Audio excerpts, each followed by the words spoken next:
ang pulubing pinili ng engkantong mayaman. Pero bago tayo magsimula, maaari bang pa-subscribe ng aking YouTube channel, Miss Syra's Story. Salamat.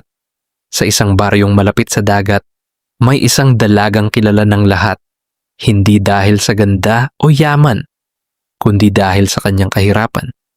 Siya si Lina, isang pulubi na araw-araw ay naglalakad sa kalsada, humihingi ng pagkain at natutulog sa gilid ng lumang kubo. Wala siyang pamilya, wala ring nag-aalaga sa kanya.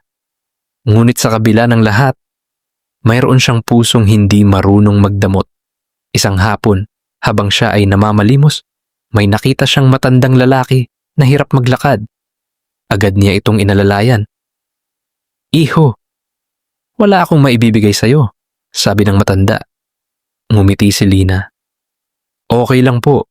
Hindi naman po ako tumulong para may kapalit." Napangiti ang matanda, isang nangiting tila may lihim. "At kung may magbago sa buhay mo, tatanggapin mo ba?" Napaisip si Lina.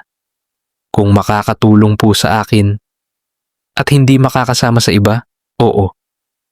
Kinagabihan, habang siya ay natutulog, may narinig siyang yabag sa labas. Paglabas niya, may isang binatang nakatayo sa ilalim ng buwan. Matangkad, guwapo, at tila hindi pangkaraniwan ang kanyang presensya. "Ako si Dariel," sabi nito, "at matagal na kitang pinagmamasdan." Napatigil si Lina. "Ako? Bakit po?" Ngumiti ang binata. "Dahil sa kabila ng kahirapan mo, hindi ka nagbago." Mula noon, madalas nang dumalaw si Dariel. Dinadalhan siya ng pagkain, kinakausap, at pinapasaya. Sa unang pagkakataon, naramdaman ni Lina na may nagmamalasakit sa kanya. Ngunit may kakaiba kay Dariel. Hindi siya nakikita ng ibang tao. Hindi siya lumalabas sa araw. At tila may lihim siyang itinatago. Isang gabi, nagtanong si Lina, "Dariel, sino ka ba talaga?"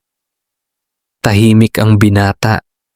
Pagkatapos, dahan-dahan siyang nagsalita. "Ako ay hindi tao." Nanlamig si Lina.